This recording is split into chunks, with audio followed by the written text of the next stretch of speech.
was just announced that Caitlin Clark will be out a minimum of 2 weeks with a quad injury. The WNBA's worst nightmare just became reality. Caitlin Clark has been sidelined with a left quadriceps strain, and the league says she'll miss at least 2 weeks. It's the first non-preseason game she'll ever sit out, and the shockwaves hit faster than one of her logo range threes. Breaking news, Indiana Fever guard Caitlin Clark is out for a minimum of 2 weeks. That's according to ESPN. The former Iowa Hawkeye star is suffering a left quad strain. No, man. Within minutes, broadcasters were rewriting schedules, ticket resale sites went into freefall, and Fever fans stared at their phones like the season had been paused. But here's where the story flips from injury report to crisis thriller. Evidence suggests Clark had been nursing that quad for weeks, slapping heat packs on the leg during games, hiding the pain so coaches wouldn't pull her. There is literally footage of Caitlin Clark putting heat compression towards her leg. There is literally footage of her putting heat packs on her leg. There is new footage of her heating up her quad when she's playing. The refs never stopped the unending hacks. The league never stepped in to protect its golden goose. And now the price of neglect is coming due. If you think the damage is limited to a 2-week box on the calendar, think again. Because what happens next? Plummeting ticket prices, empty arenas, and a viral clip of an injured Clark refusing to stop shooting even after teammate Damiris Dantas begged her to sit could cost the WNBA every ounce of momentum it just earned. If this injury does anything, it should be a wake-up call to the WNBA, the Players Association, the team owners, that just like that, all this fanfare, all this interest, all this newfound attention on the league can disappear overnight. Caitlin Clark's out 2 weeks. But that's not all. It took just one team press release to freeze the hottest surge in women's basketball history. In an instant, the league's lightning rod was unplugged, benched for the first time in any regular season game since her sophomore year at Iowa. Numbers that had powered countless headlines. 19 points, 9.3 assists, 6 rebounds per night evaporated from Indiana's game plan, leaving a 2-2 record suddenly drenched in doubt. Ticket resellers who'd been cashing in on Clark Fever watched. Prices nosedive within hours. TV producers scrambled to rewrite promo spots that had her name bolded in every lower third. Already seeing people saying, I'm taking a break. I'm already seeing people say, I'll be back in a little bit. Social media timelines turned from highlight reels to injury analysis threads, while rival fan bases dared to cheer the news that the human ratings generator was shutting down. Yet amid the shock, one detail hit hardest. The league's most valuable engine broke down on a muscle that had already sent warning flares weeks earlier. I'm at the game. Caitlin Clark does not look right on the sideline. Caitlin Clark is coming out. She has heat compression on her quad. She was playing injured.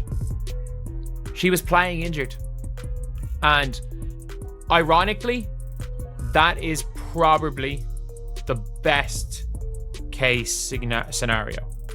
That is probably the best thing. And a lot of people are like, oh, it's a bad thing. And trust me on this, it is probably the best case scenario that she's been actually playing through this and she was able to play through this fine. And almost no one inside the Fever or the WNBA acted quickly enough to protect it. But that wasn't even the first red flag. Caitlin Clark's quad didn't fail in a vacuum. The alarms had been blaring since the moment training camp opened, and almost everyone in authority found a way to hit the snooze button. Remember the preseason opener she skipped with left? Quad tightness. That wasn't an overcautious rest day. It was the body's first flare that something inside her powerful shooting leg needed real attention. So Caitlin Clark is out and fans are furious, absolutely furious with the organization of the Indiana Fever. And it is, again, we don't know. The Indiana Fever could be on the money, but something sounds fishy. Something sounds fishy. And it seems like, it does not seem like anything is working out at all right now for the Indiana Fever. After a 2-2 start, they've now lost their best player. Instead of granting extra treatment and easing her workload, the Fever slotted her right back into heavy minutes, confident that adrenaline and youth would paper over any lingering pain. Then came the Liberty game on May 24th, the one everyone thought would be remembered for controversial officiating. Oh my god, they hacked the one of honor and they hacked Caitlin Clark. They are both hacks. They are both hacks. They hacked Fever twice, and then there was a phantom foul called on Sabrina Ionescu. Cameras caught Clark on the bench between quarters, wrapping heat packs around the exact same thigh she would strain 2 nights later. Commentators mentioned it in passing, wondering if she'd simply tightened up in the chilly arena. Fans saw it too, posting slow-motion clips that showed her wincing as she rose to check back in. Even her own coach admitted afterwards she had no idea when the injury began to worsen. Steph, do you know when Caitlin's injury happened? I don't know when it happened. I know afterwards, we got a message that she had something going on with her leg, and they were getting an MRI, and then we got the injury yesterday. Was it after like the Liberty game on Saturday? Is that their last game? Yeah. Yes. Okay.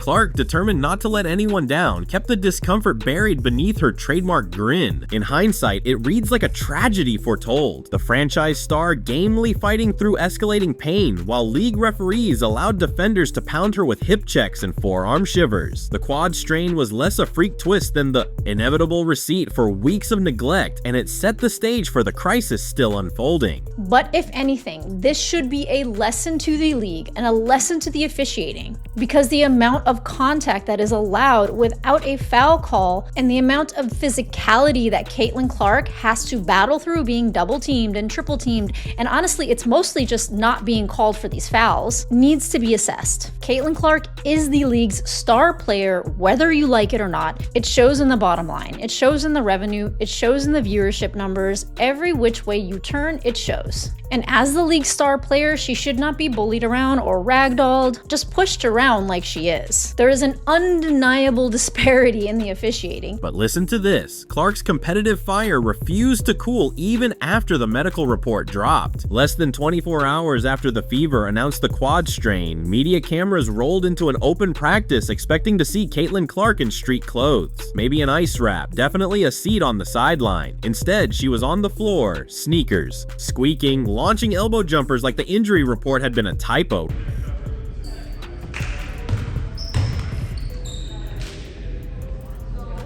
Reporters caught her taking and making a half-dozen shots, jogging to retrieve rebounds, and even flipping the ball to a trainer for quick catch-and-shoot reps. It was classic Clark, restless, competitive, utterly allergic to standing still. But as the clip hit social media, a second figure stepped into frame, veteran forward Damiris Dantas, waving her arms, motioning Clark to the bench with a firm "sit down." Fans heard it, saw Clark grin sheepishly, and finally concede to a folding chair while trainers reapplied heat to the sore quad.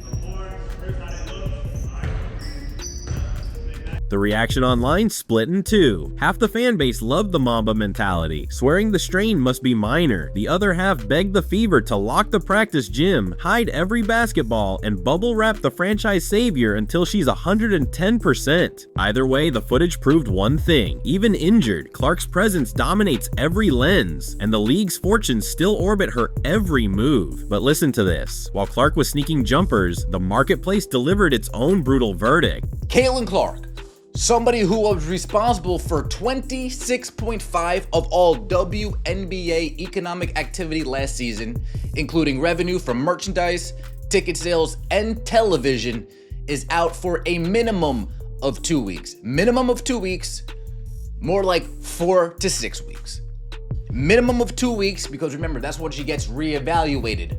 More like 4 to 6 weeks. And the moment the quad strain news hit, the secondary market data looked like a stock market flash crash. Less than 48 hours earlier, get-in seats for the June 7th Fever Sky Showdown at Chicago's 21,000-seat United Center were a scorching $86, fueled by the rematch hype between Clark and Angel Reese. By Monday night, the very same tickets were trading for $25. That's a 71% nosedive in a single news cycle. The Indiana Fever versus the Washington Mystics. The Mystics moved into a larger arena, an arena that seats 14,000. The Chicago Sky moved into a larger arena, an arena that seats 19,000.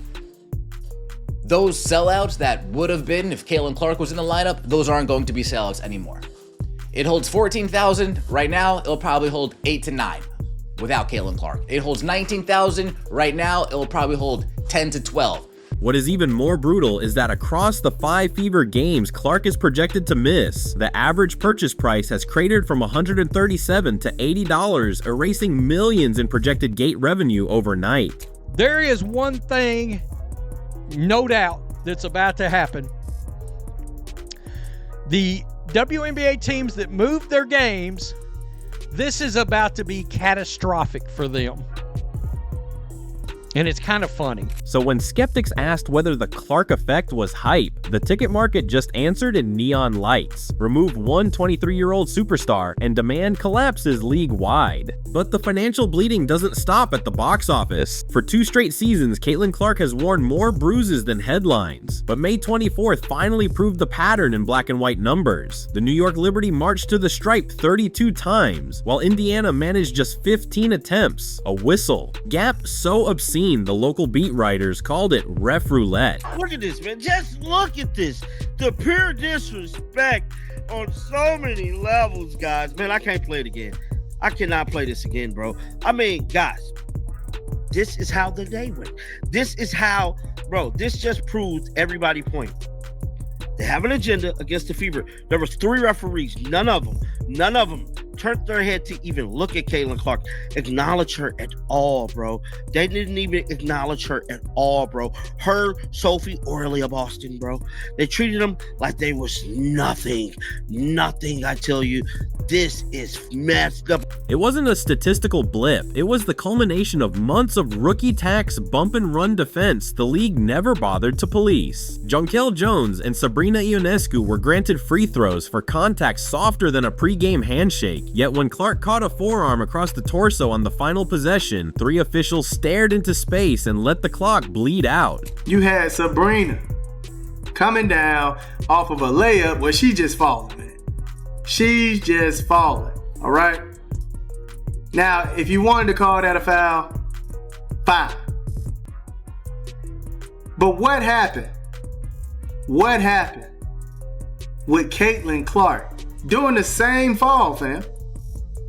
Doing the same fall. She's falling just like that, but no call. Fans didn't need slow-mo to spot the double standard. Social feeds filled with side-by-side clips of nearly identical plays. Foul for New York, silence for Indy. Broadcasters tiptoed around the word bias, but coaches didn't. Stephanie White seethed that her star was getting football tackles in a basketball game. Players privately muttered that refs were protecting the old guard, the league's established trio of Jones, Stewart, and Ionescu, while sending its new cash. Cow into the paint without armor, and the toll is measurable. Across Clark's first 38 WNBA games, she's absorbed the highest hits per drive rate in Synergy's database, yet ranks outside the top 25 in free throw frequency, a disconnect analysts only see when whistles. Lag behind hype. Each no call forces her to play defense handcuffed by foul trouble. 5 personals in back-to-back nights, while opponents breeze through crunch time unfazed. The message to defenders is crystal clear. Knock Clark off her spot. Odds are you'll get away with it. How can you do that to her and to her team on 3 straight plays? Bonner, Lexi Hall, Caitlin. 3 straight plays down the stretch of a very close game against the defending champs. I'm sure the ratings will be through the roof on CBS. It's a holiday weekend. It's Saturday, the holiday weekend. How can you do that to Caitlin Clark? I need to know. Somebody up there, please explain to me. How can Caitlin Clark not get a call that everybody else gets of equal stature in the league? Name of Asia Wilson or Brianna or Steph or LeBron. The result? Indiana's best player is on the shelf, and the league's credibility is on life support. Because when fans start believing physical targeting is not just allowed but encouraged, they tune in to count missed whistles, not highlight plays, but the dollar amount now riding on one sore quadricep makes the whistle crisis look small. For 2 straight seasons, Caitlin Clark has worn more bruises than headlines, but May 24th finally proved the pattern in black and white numbers. The New York Liberty marched to the stripe 32 2 times, while Indiana managed just 15 attempts. A whistle. Gap so obscene, the local beat writers called it ref roulette. It wasn't a statistical blip, it was the culmination of months of rookie tax bump and run defense the league never bothered to police. Sabrina Ionescu were granted free throws for contact softer than a pre-game handshake. Yet when Clark caught a forearm across the torso on the final possession, 3 officials stared into space and let the clock bleed out. League is this league because of Caitlin Clark. She is it. She is the biggest lightning rod gate attraction this league has ever known, times 5. I might go times 10. And you don't give her that call at home. You don't give her team any of those calls. I don't know why Stephanie White didn't challenge. Maybe they would have gotten that one. But help me out. Fans didn't need slow-mo to spot the double standard. Social feeds filled with side-by-side clips of nearly identical plays. Foul for New York, silence for Indy. Broadcasters tiptoed around the word bias, but coaches didn't. Stephanie White seethed that her star was getting football tackles in a basketball game. Players privately muttered that refs were protecting the old guard, the league's established trio of Jones, Stewart, and Ionescu, while sending its new cash, Cow into the paint without armor. I thought she got fouled. I think it's pretty egregious what's been happening to us the last few games. A minus 31 free throw discrepancy. And I might be able to understand it if we were just chucking threes, but we're not. We're attacking the rim. And the disrespect right now for our team has been pretty unbelievable. So it's disappointing. Professor Ryan Brewer's economic model pegs Clark's share of 2024 WNBA impact at 26.5%. She alone pumped roughly $64 million in fresh revenue. Tickets, apparel, ratings spikes, sponsor activations. Now, picture a 2-week drought. The WNBA will now be missing out in a lot of revenue, as that's what happens when you don't take care of your star player. Brewer's analysis suggests that if Clark simply maintains her current momentum through an expanded 2025 season, her impact on the WNBA's economy could reach $875 million. With modest growth and continued fan interest, Brewer believes that number could exceed $1 billion. Brewer is a renowned financial professor who specializes in projecting evaluations and seeing evaluations. Networks felt it too. CBS and ESPN had stacked early season slates with Clark doubleheaders after her broadcast peaked at 3.1 million viewers. Inside League HQ, the scenario planners are doing grim math. Each week without number 22 siphons millions from ticket windows and eyeballs from screens. All because officials let their most marketable asset take football hits in a basketball game. And this isn't theoretical doom. The Baltimore switch alone involves about 10,000 extra seats. Empty rows there and in Chicago could erase 7 figures of walk-up revenue before Clark even clears reevaluation. Every fresh bruise she absorbs. Going forward, every extra game she misses chips away at the golden goose the WNBA just spent 2 decades praying for. The merchandise, the ticket sales, the television, the road show, Indiana Fever are coming to town, the scheduling conflict, that's over for the time being. But while league accountants stare at spreadsheets, social media has revealed an uglier, more human cost. Every seat that goes empty over the next 2 weeks should feel like an alarm clock smashing against Commissioner Kathy Engelbert's desk. The quad strain exposed the simplest truth in sports economics. If your brightest star doesn't feel safe, neither do your fans or their wallets. This is the number amount attached to Caitlin Clark. So if you see this number amount and you think that her being out 2, 3, 4, 5, 6 weeks isn't going to be a massive financial hit, isn't going to be a massive gut shot to the WNBA, we need to wake up and smell the roses. Kathy, you need to wake up and take a look at what's transpiring. Shanae, president of the Players Association, you need to wake up and be like, all those $1 million contracts that I was going to use Caitlin Clark and the Indiana Fever's numbers to get the dollar amounts that I want, Transparency can't be a press release buzzword anymore. It means publishing last 2-minute reports, disciplining repeat offender officials, and empowering coaches to challenge in real time before a whistle war ruins another broadcast. It means a clear league-wide memo. Hard fouls on marquee players are automatic reviews, period. Because if the WNBA keeps pretending this is business as usual, the next casualty won't be a muscle fiber. It'll be the credibility Clark just dragged into prime time.